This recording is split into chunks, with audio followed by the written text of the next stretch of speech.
It was the largest man-made explosion until atomic weapons. A lot of people came to their windows of their homes to watch the fire, not knowing how dangerous the fire was. 9,000 injured, 1,500 killed instantly. He lost a wife, 3 children, and a baby to be born in the spring. Total destruction for half a mile radius. Hospitals were just crowded with injured people. A city facing the challenge of a generation. Something as major as this had happened, and very little notice seemed to have been taken of it. These people, their lives changed in a flash. The Halifax Explosion.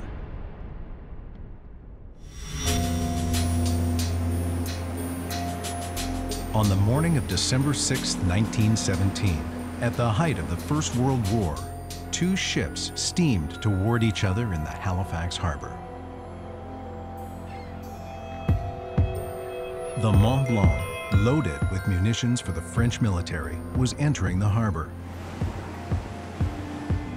while the Belgian ship Emo was steaming outbound.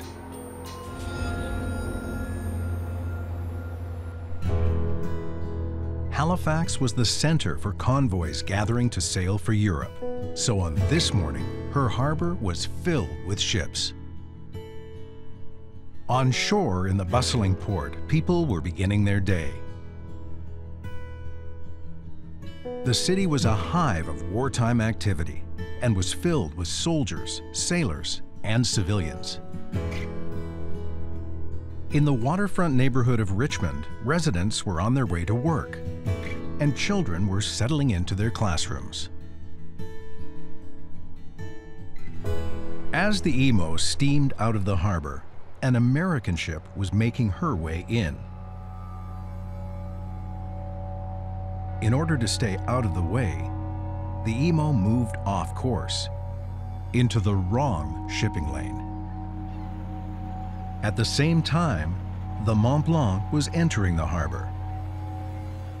Her deadly cargo included 2,300 tons of picric acid, 200 tons of TNT, 10 tons of gun cotton, and 35 tons of benzol.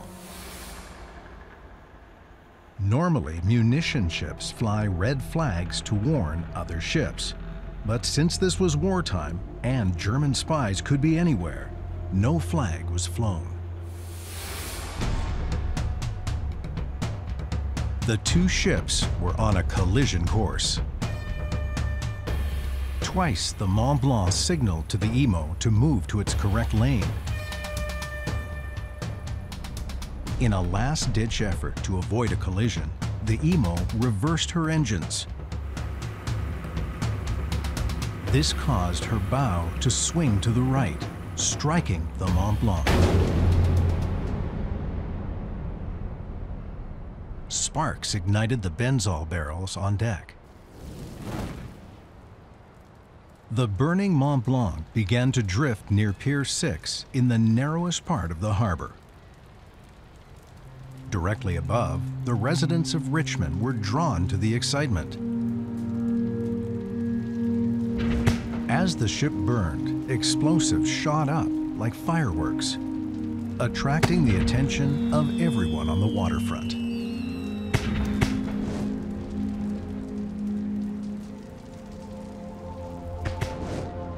In the streets above, the residents of Richmond had front-row views to the spectacle.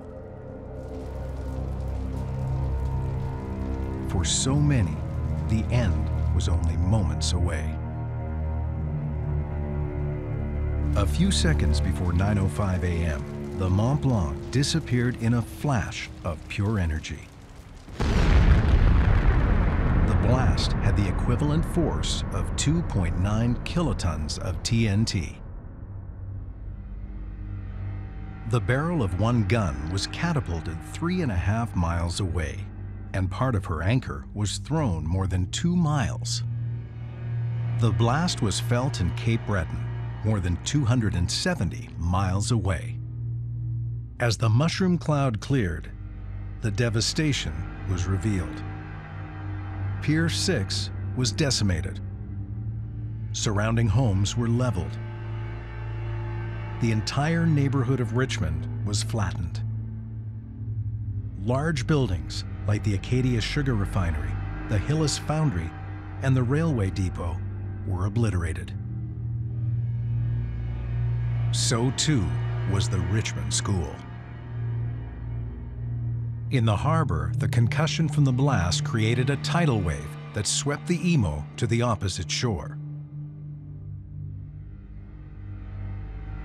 Oily black rain from the explosion fell down, blackening everything it touched.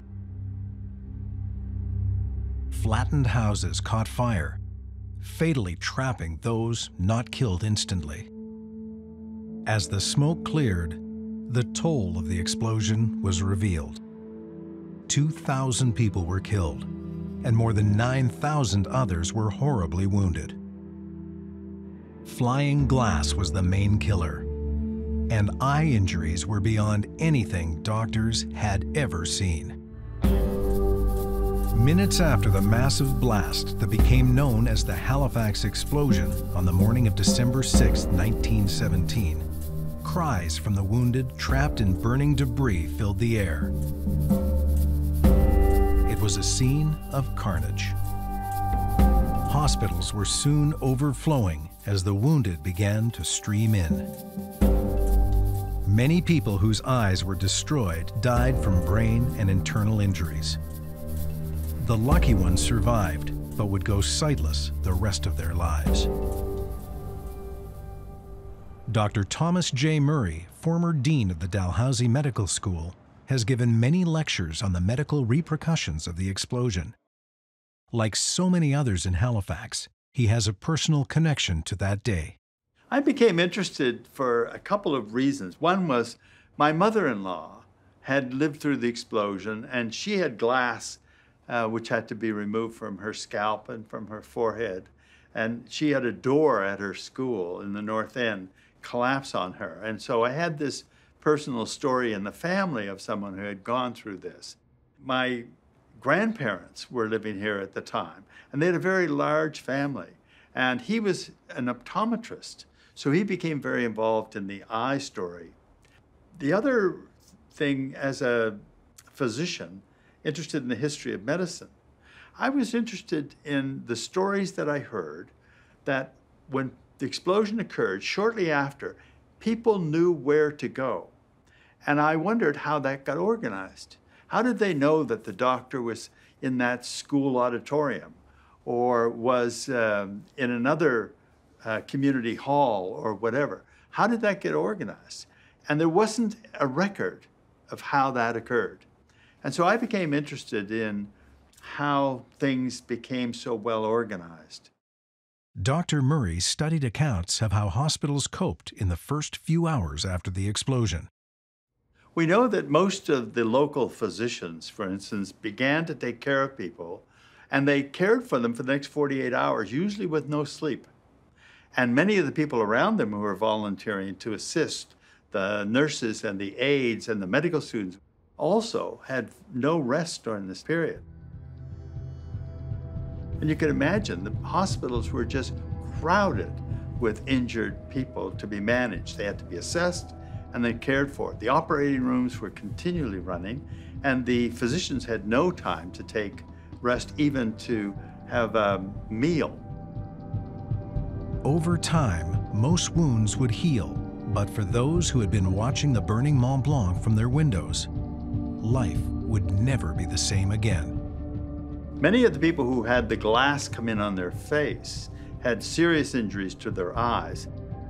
It was not a difficult thing to manage taking glass out of the skin or forehead or whatever. They had to decide if an eye was injured, if they could remove glass and if they could save the eye. If they couldn't, and it obviously had been so damaged that they had to remove the eye. And in some cases, of course, some people had both eyes removed and so were then totally blind. I think that some of them could have had the eyes saved, but at that time, It was a matter of making a decision about whether or not this was retrievable. And you have to also remember there are not very many eye specialists at the time. And some of them that did come from Montreal and elsewhere only came many days later. So most of the things that had to be cared for in the first 24 hours. And during that time, there were only the local physicians involved. Dr. W.B. Moore, who came from the nearby town of Kentville to help, described what he saw in a letter he wrote to the Halifax Disaster Record Office. Men, women and children of all sorts and classes were literally packed in the ward like sardines. The ghastly appearance of so many following the hemorrhage from innumerable glass wounds, disfiguring faces and destroying eyes, was really trying to the most experienced and strongest nerves. And some of the men who had been at the front in the war declared they had never witnessed anything so terrible. Many people were horribly burned by widespread fires. Eric Davidson was watching the Mont Blanc from his family's dining room window. My name is Marilyn Elliott. My father, Eric Davidson, was blinded in the Halifax explosion. The morning of the explosion, my father and his older sister and his mother were in the kitchen. He was 2.5 years old, and they were looking out the window, as many in Richmond were doing at that time, and they were watching a ship burn in the harbor. And my aunt and my grandmother turned away from the window just at the time of the explosion, but unfortunately Dad was still looking out the window. The window came in upon him, and the glass shattered, of course, and he had glass all over his face, his neck, his upper body, and he was blinded. Dad was too young to remember anything of the morning, which is probably a good thing because the trauma of it all.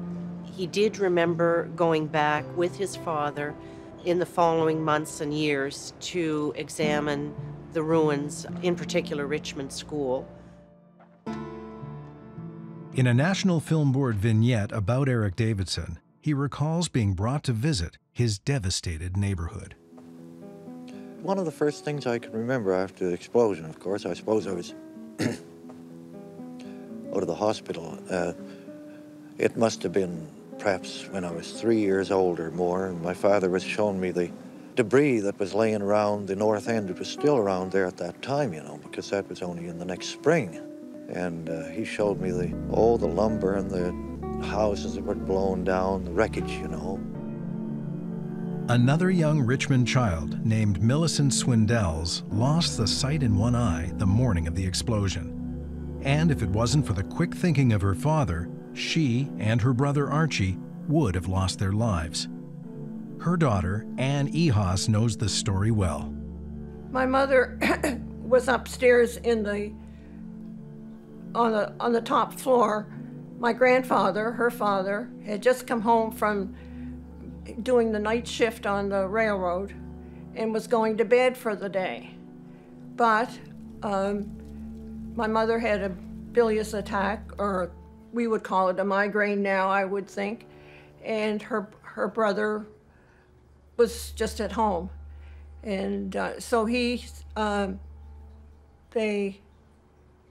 said, "Oh, look at the fire in the harbor." And of course, everybody was drawn to the windows. And my mother, she lost an eye, and so he thought of taking the square of oilcloth, which would be a rug for us today, and making a chute and sending the children down, my mother, Millicent, and my uncle, Arch. And he said, "Stay there until I come down." And when he went back to see about his family that were on the main floor, when he went back, the house was engulfed and he heard no sounds. So he lost a wife and 3 children and a baby to be born in the spring. Anne's father also lived in the Richmond neighborhood. His survival that morning was no less miraculous. Well, he was Wilbert Earl Swindells, but he was called Bill.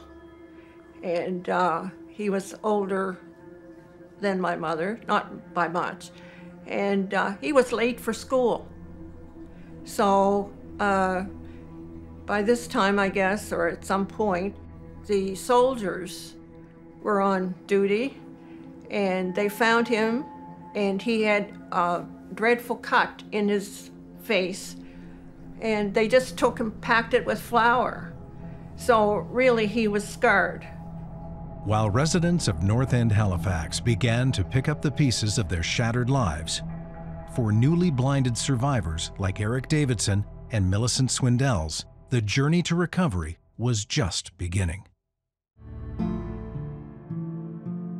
For the survivors of the Halifax explosion who were blinded by shattered glass, daily life would never be the same again. Jane Beaumont is a volunteer archivist for the Canadian National Institute for the Blind in Ottawa.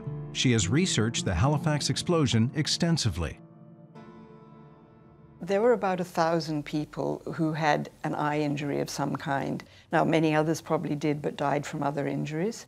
And one of the strange things about the explosion was that a lot of people came to their windows of their homes to watch the fire, not knowing how dangerous the fire was on the Mont Blanc. And it was another 25 minutes before the explosion happened. So in the end, about 250 people lost an eye, and 37 women were blinded completely. There were about 5 or 6 children, and there were about 5 men.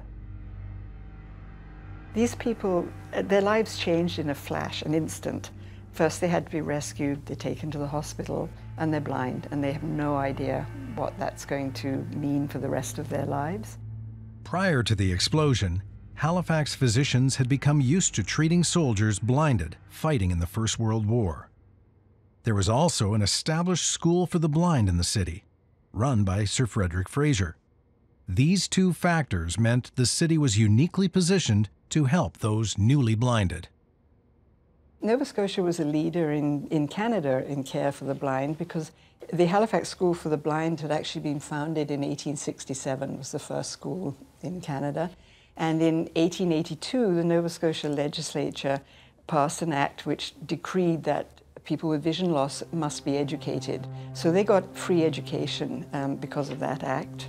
And there was a child called Frederick Fraser who, when he was 7, had an accident and lost the sight in one eye, and eventually lost all his sight. And his father was a doctor in the Valley and sent him to school, the Perkins School in Boston. And by the time Frederick Fraser graduated, he'd lost all his sight. And he graduated, I think, in 1872. And by 1873, he's the head of the Halifax School for the Blind. And he spent 50 years there. So there was this continuity right from the start through Frederick Fraser. And he was an amazing person from what I've been reading and seeing. So that's the story of the leadership, for sure. I would say within 2 or 3 days, he was getting a notice in the newspaper asking people who were blinded to register with the School for the Blind. He recognized that they would have a special role to play in helping people who had been blinded.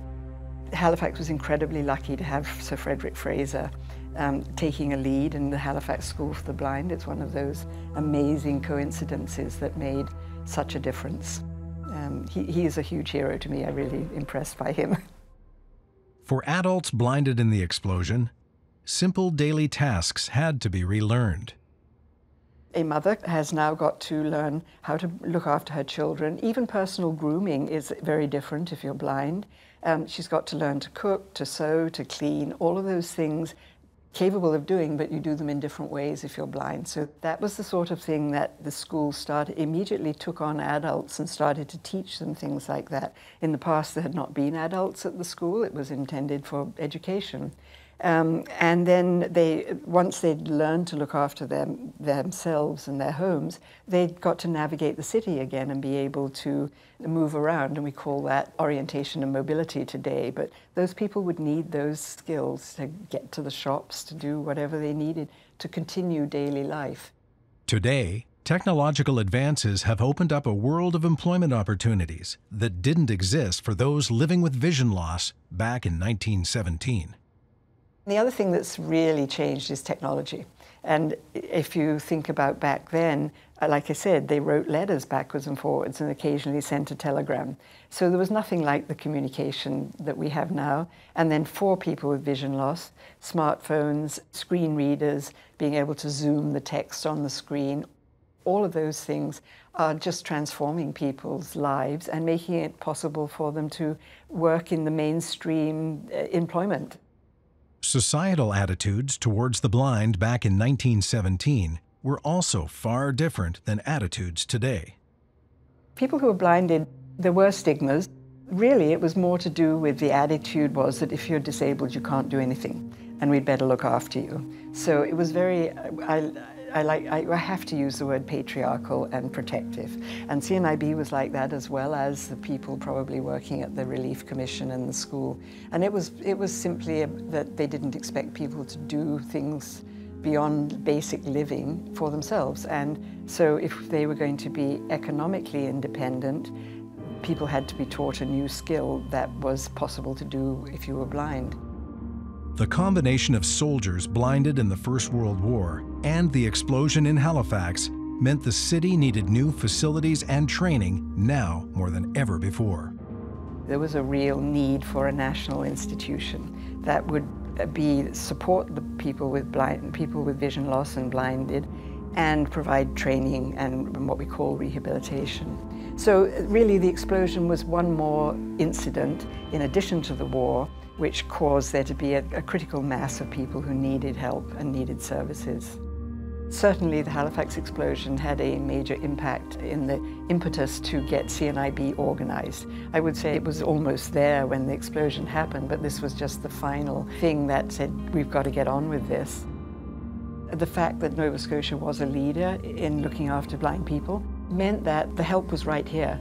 I can't quite imagine what would have happened if the explosion had been in some other part of the country where there was no real support for people with vision loss at the time. Blinded victims of the explosion not only had daily tasks to relearn, there were obvious physical changes as well, as Dr. Thomas J. Murray explains. If you had an eye removed after the explosion, after the healing had occurred, and there was no infection or any other change that required further treatment, then you would be fitted for a glass eye. And if you had one eye that had perhaps been damaged but it was saved, they would match it to that eye. And so there was an opportunity then to have people looking reasonably normal because you matched the eyes to be perfect. And you can see here we have some trays of glass eyes that came from that period. Although they look very natural as an eye, but the shape of these, if we turn one over, you'll notice that they're hollow underneath, like a cup. And they fitted in the eye in that fashion rather than a globe, which most people would think of. But these would be fitted so that they had a very natural appearance. They're made of glass, and there were firms at the time that would hand make the eye. Even though it's done in glass, they would paint the little blood vessels on them, and then they would be glazed afterwards. And they also make the iris and the pupil, so the eye looks very natural. Well, I think there are a couple of reasons why the eye injury captivates people. One is that you can have an injury to many parts of your body, and it doesn't make much difference in how you see yourself. But the world and how it is mirrored to you is through your eyes. So most people have a very sensitive view of the importance of their eyes. And so I think that's one aspect. The other aspect is it was one of the few serious injuries. If you weren't killed, there were only a few things that tended to happen to people that were that serious, and one of them was the eyes. And so I think eye injuries were a particularly important aspect of the explosion, just by the nature of how it happened. People think that the ships collided and things blew up, but actually they collided and then burned for a long time with black smoke from the picric acid. And so people were looking out their windows at these burning ships in the harbor. And that's why so many people were by windows when the explosion happened. For survivors of the Halifax explosion, like Marilyn Elliott's father, Eric Davidson, Halifax's School for the Blind became an important lifeline. Dad went to school at the School for the Blind in Halifax, and he went there from 1922, he started when he was 7, until 1932.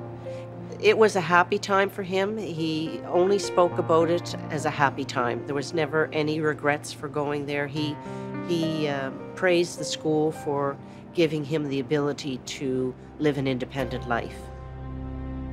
Eric Davidson was one of Halifax's most recognizable survivors of the explosion. It was something his daughter Marilyn says he could never quite understand. He really didn't understand what everyone was fussing about. He was injured in the explosion, and he recognized that of the survivors in later years, he was the only one who had a visible injury that people could identify with. One of the reasons that made Eric Davidson so well known was because he worked for years for the city of Halifax as a mechanic. His daughter Marilyn explains how he learned about cars without ever seeing one. He bought a 1925 Chev. He had that Chev in the backyard, and he took it apart and put it back together again with the assistance of his brothers, who read auto manuals to him. So they would read the manuals to him about a particular thing, let's say spark plugs, and then he'd go to the car in the backyard and he'd take the spark plugs out, clean them, put them back in, and he did these things over and over and over, and they were good to read to him over and over and over, and he eventually was able to get that car running, and many after that, and of course that steered him into his career. In the National Film Board short film, Just One of the Boys, Eric explained how he worked without sight. Working on an engine, why, if I was had the cover off and was adjusting the valves while the car was running, I'd have to go by feel, and so would you if you were doing the same thing, you see. If you were testing compression, why, you would have to look at it. Well, so would I, but I have a compression gauge of my own that I can feel. It's just like the hands of a clock. And a vacuum gauge, but I don't have a timing light. Pretty hard to feel a light.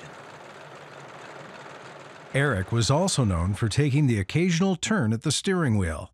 It's a story his daughter Marilyn tells often.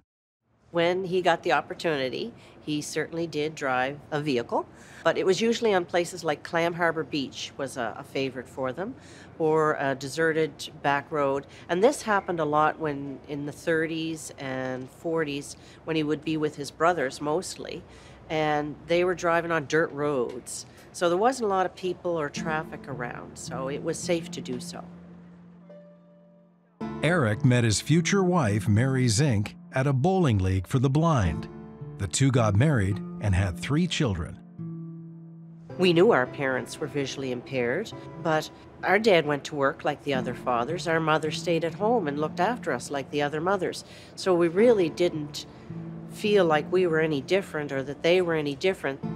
The only differences were we had to be, as children of visually impaired parents, we helped our parents a lot more than our friends had to help their parents.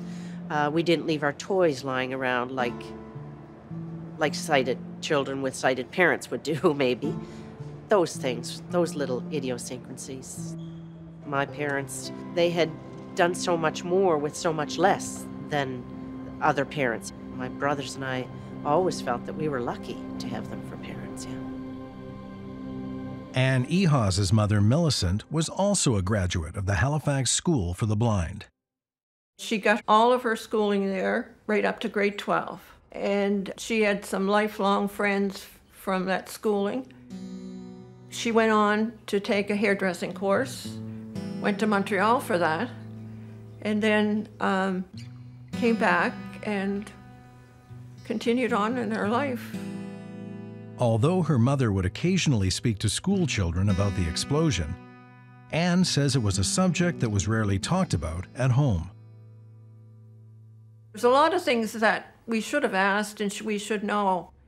And it's at times like this that you think, oh, I should have said that, or I should have asked. They didn't really sit down and talk about it. It just came in conversation with whoever you might be with. So I guess we picked up a lot of that. Anne's daughter, Anne Louise, grew up knowing her grandparents were explosion survivors, but says details of that terrible day were not a topic of discussion. As a mother myself of two children, I can't imagine what that family went through after that explosion, in the sense of they lost, my grandmother lost a mother, and my great-grandfather lost his wife. They lost siblings and children, and it must have been devastating for them. It had to have been devastating for them. And I think today, looking back, I think there was probably a strong element of post-traumatic stress syndrome when you just see, you know, the silence, not talking about it, just like, I just couldn't imagine that loss, dealing with that loss. The stories of many Halifax explosion survivors might have disappeared had it not been for the work of author and historian Janet Kitts. Over the course of writing her books, Shattered City and Survivors, she became a confidant for many survivors. It is something that Eric Davidson's daughter, Marilyn Elliott, is thankful for. For years, there had been no one was interested in the survivors or the explosion. So it was kind of a dead issue. And once Janet started to draw out the survivors with their stories, they felt like, well, really, somebody wants to hear about this. Isn't that a change? Anne Ehaws is also grateful to the author for bringing the story of both her parents' survival to light. She brought it to life and brought a lot of things that we didn't know, and discovered people that they didn't know. Janet just seemed to be the person that you turned to, and she was totally, totally involved. For Janet, getting to know the survivors was more than just research. Well, it was a great human tragedy. Meeting the survivors to begin with, I found very moving indeed, and very interesting. Not just moving, I mean, there was nothing sentimental about it. It was the fact that something as major as this had happened, and very little notice seemed to have been taken of it. That all contributed. But I just became more interested the more I found out. I knew Eric quite well.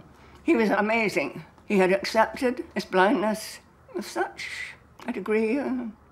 He walked all over the city, and he would say something to him, and he would say, I see.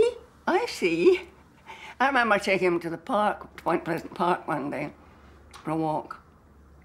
And you know, he knew exactly where we were. He had a tremendous sense of direction. And he coped so well. Millicent was partially sighted. She was at the School for the Blind, though, because there was always a worry that she might lose what vision she had. In her writing, Janet acknowledges the particular difficulties blinded survivors would have faced. I think while they were still in hospital, they were being very, very well looked after, and a lot of fuss and attention was made. Then after they got home, volunteers tried hard. They took them to appointments, they did what they could to help.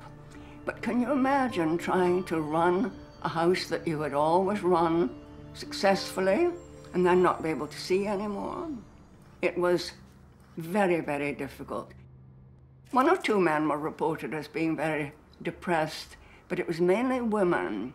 They didn't know how to cope with the ordinary way of life in a house. And some of them, there were reports of husbands being a little bit unkind sometimes. 4 months after the explosion, the Halifax Relief Commission hired an American couple trained in social work to help with blind survivors. In her book, Shattered City, Janet Kitts writes about their impact. There was a couple came from New York who had specialized in treatment for the blind. Murphy, they were called. He was partially sighted himself, and she had been doing work, rehabilitation for the blind, in New York. They brought a wonderful common sense attitude with them and were able to train the women to cook, to clean, to use Braille alphabet. One woman was reported as having said, "I didn't like to read when I could see," so, not making much difference now. But they did, and they had Braille books brought in, and did a great deal of retraining of the blinded. Today, there are few physical reminders of the Halifax explosion in the neighborhood of Richmond. The Needham Hill Monument overlooks the once devastated community. And every year, on December 6th, a memorial service is held here. And welcome to Fort Needham Park for the ceremony to commemorate the anniversary of the Halifax Explosion. At the exact site of the blast at Pier 6, a new shipyard now sits on top of where so many died. At the Maritime Museum of the Atlantic in downtown Halifax, there is a permanent exhibit showcasing artifacts gathered from burned-out homes and mortuary effects that were found on the dead. Despite the fact the explosion is still the worst disaster in Canadian history, many people in this country and abroad know little or nothing about it. It's something the museum's curator, Dr. Roger Marsters, hears often. Very frequently, we hear comments from visitors who are coming from outside the region who have never heard of the explosion before. And that's always quite startling because it does play such an important role in the historical memory of Nova Scotia itself. Because of the sort of demographic strength of central Canada, people tend to think of Canada as a continental nation, as an inland nation. And as a result, I think maritime disasters related to the sea, are more difficult to assimilate and to understand in the Canadian consciousness. It's harder to see that as part of the Canadian identity. Author and historian Janet Kitts thinks the story of the Halifax explosion might be more well known if its victims had not been from a solely working-class neighborhood. If the ships had collided, say, near the ferry wharf, then the damage would have affected City Hall, all the offices along in central Halifax. The people who were killed would have been perhaps better known. I think that would have made a difference. Or supposing, for example, the mayor had been killed. Supposing City Hall had been blown up. Some of the office buildings, some of the legal offices in the centre, that might have made a big difference. Marilyn Elliott wishes the events and stories surrounding the explosion were known more as well. Part of me is disappointed that it became forgotten. The Halifax explosion and the tragedy following it were forgotten, but we have to think too that back in 1917, 1918, that's the way people dealt with things. They didn't talk about it. There wasn't an encouragement to get it off your chest, to talk about it, to purge, and maybe you will feel better. My grandmother suffered from what we know now as PTSD. She had no one to go to. Nobody had anyone to go to. The only physical connection to the stories of the victims and survivors of the Halifax explosion are at the Maritime Museum of the Atlantic. For curator Dr. Roger Marsters, these artifacts are crucial in bringing the tragedy to life. Many of the artifacts are mortuary artifacts. They were collected in the immediate aftermath of the explosion itself by the officials who were involved in the relief efforts. Others were collected throughout the 20th century and brought into the Nova Scotia Museum collection piece by piece. Others were donated by family members, and we still regularly receive new accessions of interesting material related to the explosion. For me, I think the Mont Blanc vessel fragments speak most eloquently of the power of the explosion. These are huge, heavy pieces of steel, marine castings that have just been twisted into pretzel-like shapes by the force of the blast, and they really convey a sense of the power of the blast and its effects on the city. Many of the items have been donated by families who suffered tragic losses in the explosion. Found items include everyday things like keys, wallets, and jewelry.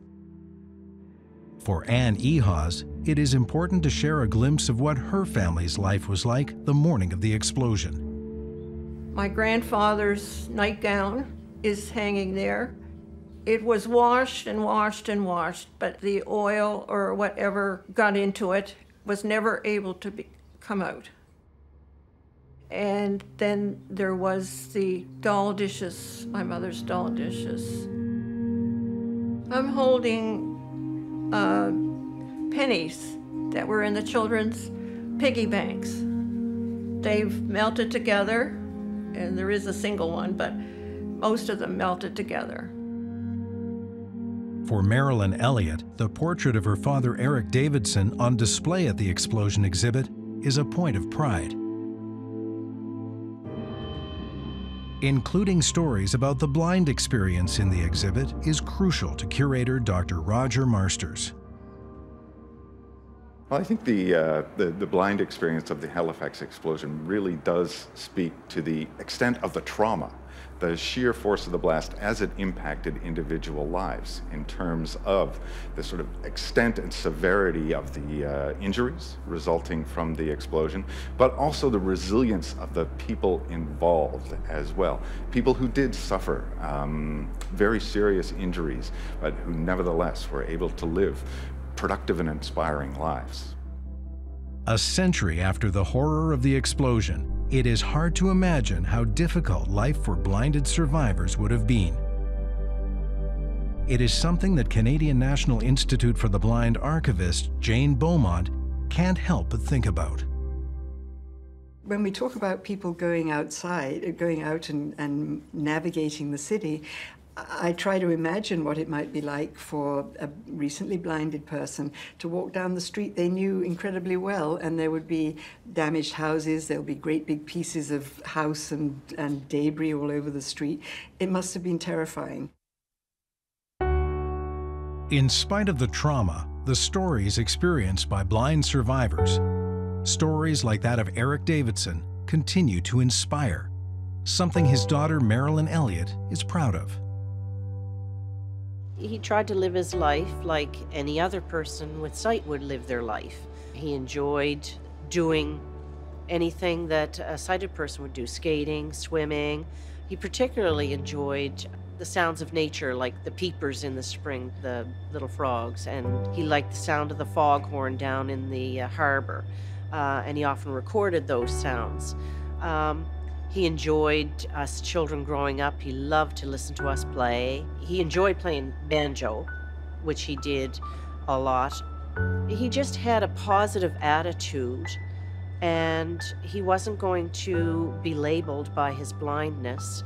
And because of that, I would say the majority of his friends were sighted people. Everyone liked to be around Dad because you didn't feel he was handicapped. He never took no for an answer. He didn't give up. He had the most wonderful positive attitude, and it took him through life. 100 years after the explosion, ensuring that the stories of suffering, heroism, and triumph are shared to a wider audience will be what matters most.